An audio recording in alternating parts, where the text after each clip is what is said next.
In 1857, a single court case shook the foundations of the United States, a case that questioned freedom, justice, and the very meaning of citizenship. This is the story of Dred Scott, a man whose fight for freedom became one of the darkest moments in American legal history. Imagine this: you're born into slavery, but for years you live in places where slavery is illegal. You build a life, you have a family. In your mind, you're free. But what if the law says otherwise? This wasn't a hypothetical for Dred Scott, it was his reality. Dred Scott was born into bondage in Virginia around 1799. He wasn't a famous figure. He was an ordinary man caught in an extraordinary struggle. For years, he was owned by a U.S. Army surgeon named Dr. John Emerson. Emerson's military career took him, and by extension, Dred Scott, all across the country. Their journey is key to this story. First, they moved to Illinois, a state where slavery had been outlawed by the Northwest Ordinance of 1787. Then, they moved to Fort Snelling in the Wisconsin Territory, modern-day Minnesota. This was also a free territory made so by the Missouri Compromise of 1820. In these free lands, Dred Scott met and married Harriet Robinson, and they had 2 daughters, Eliza and Lizzie. For all intents and purposes, they were living as free people. But Dr. Emerson was eventually reassigned to the South, first to St. Louis, Missouri, and then to Louisiana. After a few years, he sent for the Scott family to join him back in Missouri, a slave state. The taste of freedom they had experienced was about to be bitterly challenged. In 1843, Dr. Emerson died. His widow, Irene Emerson, inherited his property, which included Dred Scott and his family. For a few years, Scott was hired out to work for others, his wages going directly to Irene Emerson. But Dred Scott had a powerful idea.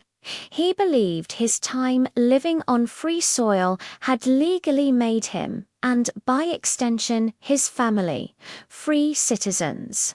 He couldn't just be re-enslaved at the whim of his owner. So, in 1846, he decided to fight for it.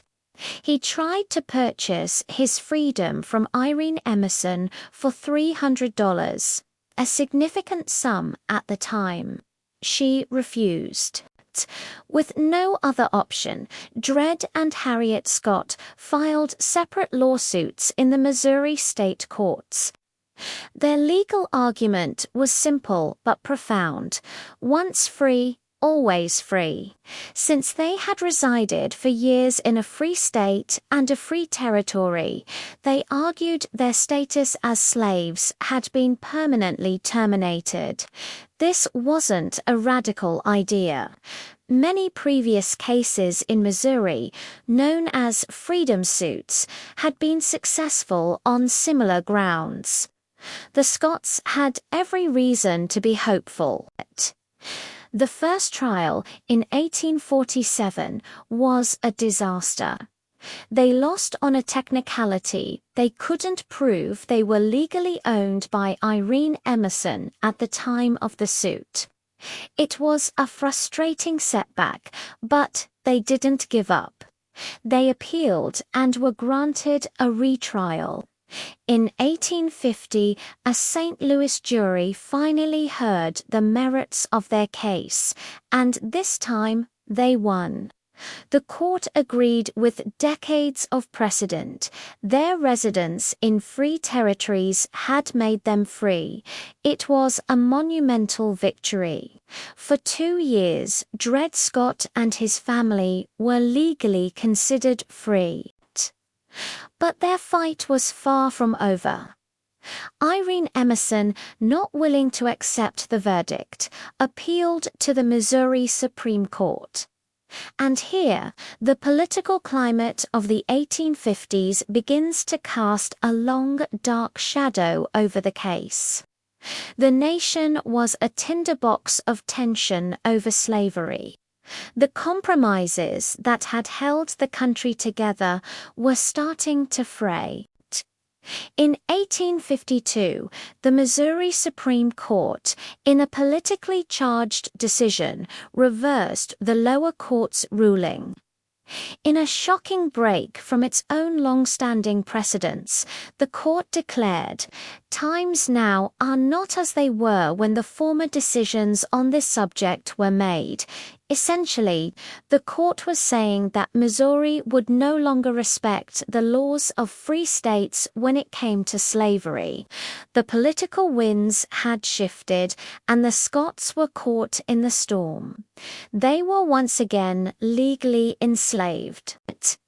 This is where the case could have ended, but the Scots lawyers saw another path forward. Irene Emerson had since moved to Massachusetts and remarried. Her brother, John Sanford, who lived in New York, began acting as her agent, managing her financial affairs in Missouri, which included the Scots. This opened a new door, the federal court system, because Scott was now a resident of Missouri and Sanford a resident of New York. Their lawyers could file a new suit in federal court based on what's called diversity jurisdiction. This is a legal principle that allows federal courts to hear cases between citizens of different states. So, in 1854, the case of Dred Scott v. Sanford a court clerk misspelled Sanford's name, and the error stuck in the history books, was filed. The argument remained the same, but the stakes were now national. The federal court in Missouri, however, sided with the state Supreme Court, ruling against Scott. Defeated but not broken, Scott's legal team made a final, fateful decision. They appealed to the highest court in the land, the United States Supreme Court.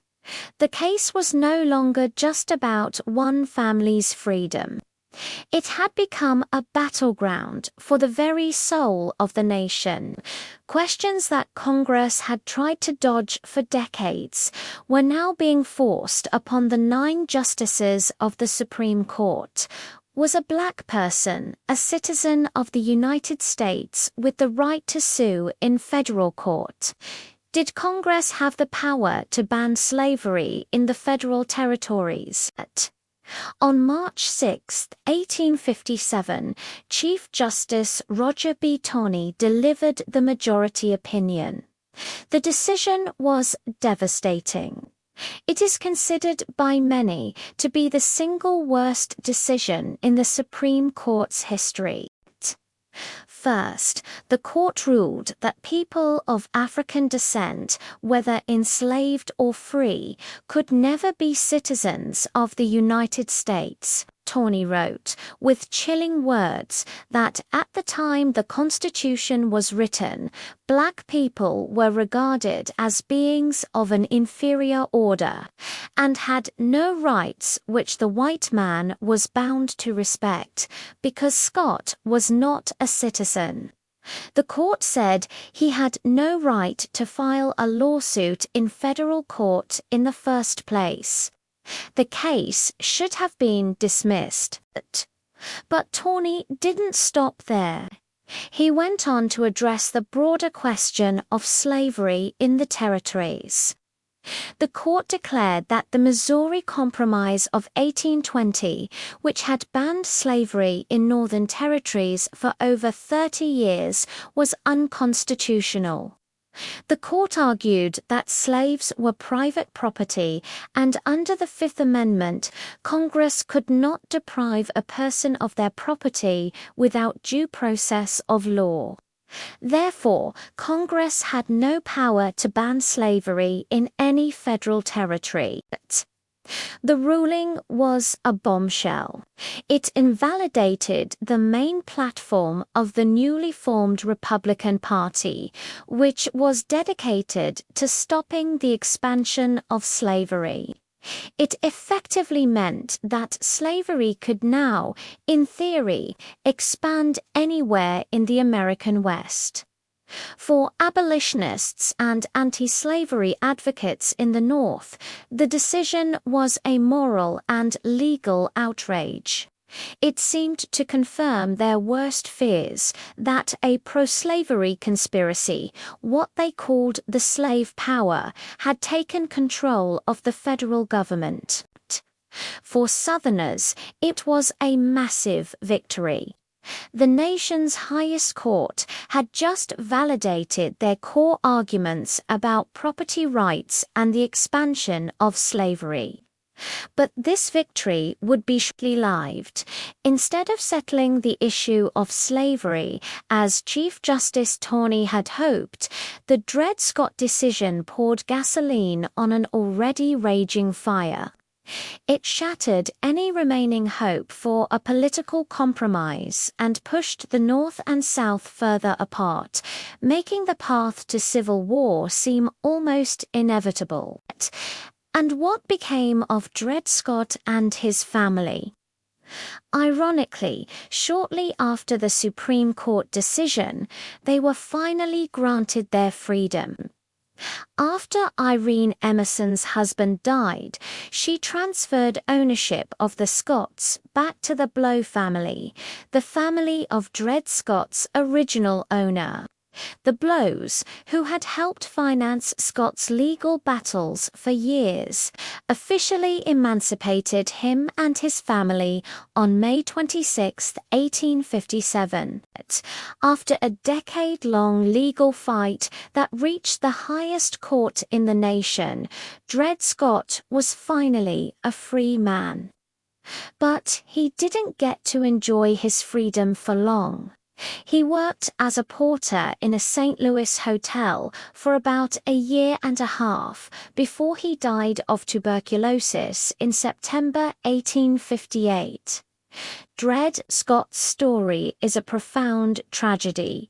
He fought for his freedom through the legal system, trusting in the promise of justice, only to be told by the highest court that he wasn't even a person in the eyes of the law. His case laid bare the deep hypocrisy at the heart of the American experiment.